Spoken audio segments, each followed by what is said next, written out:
welcome back to Connerty Meadows Farm. So we moved into this home in December 2019. It had been built 19 years previous. We're the third owners. And even though there was a farm on the property, there was really a barn that they converted into a workshop. So this farm had not been farmed until we took over in probably 20 or more years. Now they did periodically before that run cattle through this farm and took the hay off, and that was about it. So basically the house was built as a luxury home with no thoughts of homesteading and no thoughts of farming, so no cellar, which was really surprising for me coming from a farming background. So what we had to do is the last 3 years that we've been here, we've just kind of been making do with our canned goods, throwing them in another bedroom in the home, and leaving the potatoes in the garage in hopes that they wouldn't completely freeze. And unfortunately, they oftentimes did completely freeze over.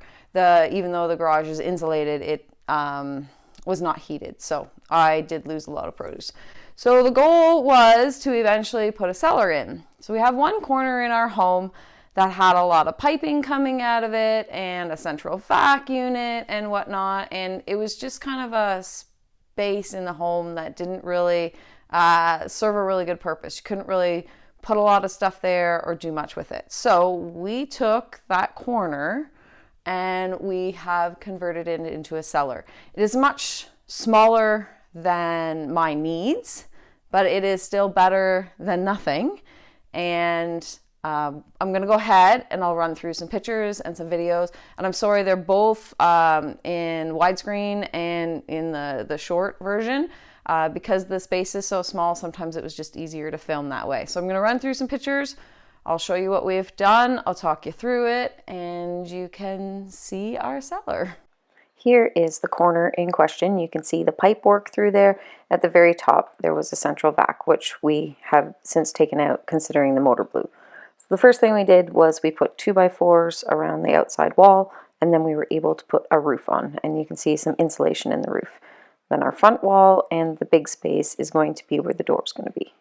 So here you can see we've framed it all in, plywood there on the outside. We're going to put insulation around it, and then these walls, the reason why we have the boards on them is so that we have something to attach the shelves to. This box is my potato box. We've been using it the last couple years for the potatoes. Just finishing up some plywood here on the outer edges. And just to give you an idea, you can see how it's going. Space on the top, there will be a vent. You can see here, we have a vent at the very top. All right. Another day of working. So you can see the shelves going in. We are shelving around this here. We're just using a trouble light in here right now. And so the bottom part is not going to have shelves because this is going to be for squash and pumpkins and stuff like that. And that's it. We're getting there. Unfortunately, our door fell over in the wind today and our brand new door busted. So I'm gonna have to come up with some way to fix that. One shelf in. More shelves ready. We're getting there. Awesome hubby. You can see the outline of what the shelves are going to look like way up there at the top. And here's a better view. Sorry, we're only got a trouble light in there. You can see it's very cramped, and poor Thomas is doing his best to work in the space. So there we go. We have some shelves now in there, 3 high. And we just had a few left to finish at this point, you can see. And here we are, all shelves in. Now what we did end up doing was putting a front on the shelves so there's a bit of a lip so the jars don't fall off. So we're almost finished. We have a door to put on. This down here is just a grain bag on the ground with some extra plywood. The pumpkins are going to go on there. Pumpkins shouldn't go directly on cement. And then The doorway is right here. And we have a vent right there. There was a whole lot of pipes and stuff that we're working around in here. This is our potato bin and our carrot bin. So carrots and potatoes both go in there in separate bins. The lid just comes off. This potato bin, the standard one that you're used to seeing, I use for garlic. And then we don't have a light in here yet, so we've been using a trouble light. And I think that's what we're just going to continue to do. We're going to put a little hole screw on the top, and the trouble light will just go up in there. But as you can see, I have shelves all the way up there, and I'm sorry, it's such a small area and the lighting in here is really awful. This corner of the house really didn't have a use, so strangely this house didn't come with a cellar, so we've put one in. It seems to be our lot, is to put cellars in everywhere that we move to. Anyway, a little vent up there, and these walls here and here are insulated.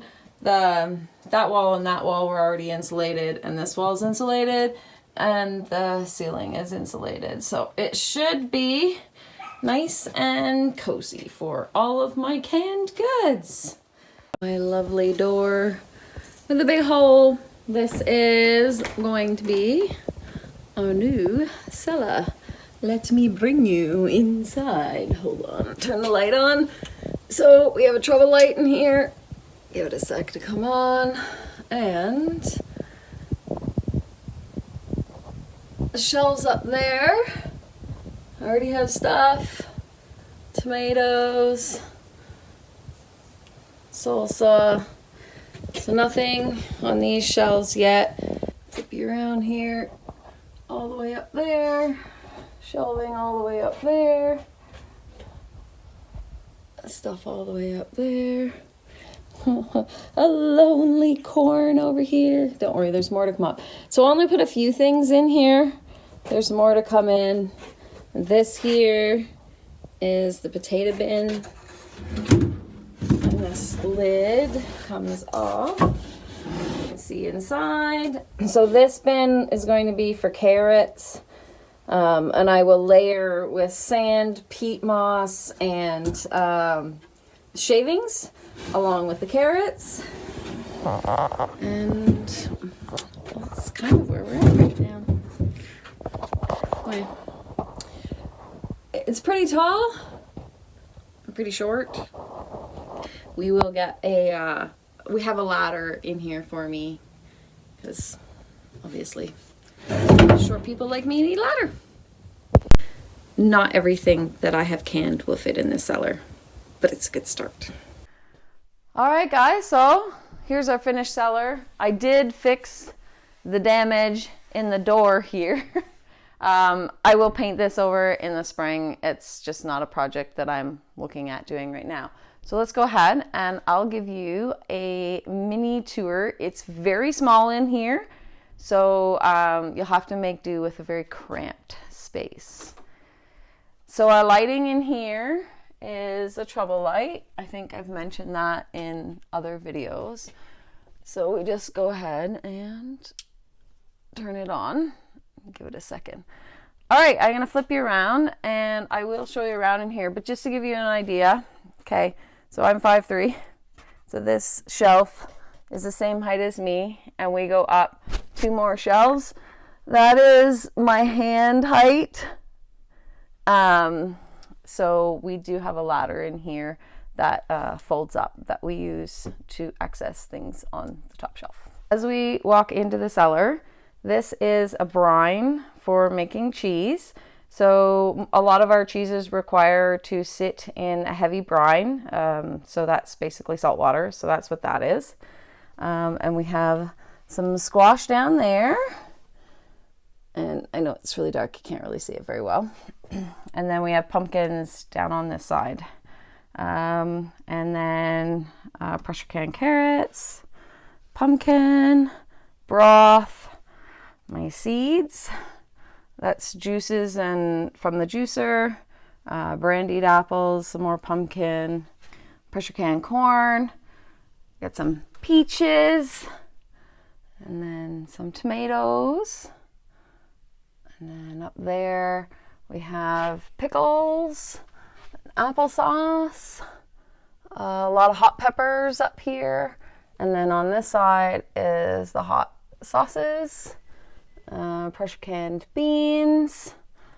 Now I'm gonna swing you around. So we have applesauce way up here, and then lard, and some more pickles, tomatoes, and then up over there, that is homemade ketchup. We do have some barbecue sauce that was purchased. That is our own barbecue sauce, and some hot salsa. This is regular salsa. Back down to tomatoes. A lot of my dried herbs and whatnot. Celery, ginger, what's this one? Lemon balm, lavender, parsley, chamomile, some lemon juice, elderberries from our own trees, plum sauce, jams and jellies, and then some extra things like peppers and peanut butter. And then back there, oh, you can't see, some more apple stuff. So behind this ladder, in that little potato box is actually my garlic and purple potatoes. So garlic's in the bottom drawer, and then my purple potatoes are on the top. And then in here, oh, I took out extra potatoes for dinner last night and I didn't eat them, so I set them on top. In here we have carrots on one side, and then potatoes in the middle, and then carrots on this side. We also have my seed boxes in here because I want them to stay cool. If you're looking for information on how we store our carrots long term, I will link the video for that at the top of this video. So as you can see, there's really not a lot of space in here, but I am happy to have any space to put my canned goods that is not on a shelf in the guest bedroom. Now that said, there is still an entire shelf of canned goods in the guest bedroom, but this was a good start to getting it out and maintaining the temperature. At the top of our door here, there's a vent, and we can open and close that depending on how cool we want it in there. So you can see, if I turn you around, so we can open and close it as needed. All right, guys, so that is our building of the cellar and a little mini cellar tour. If you have any questions, pop them down in the comments below. Love to hear from you. Thanks for watching, and we'll see you next time on the farm.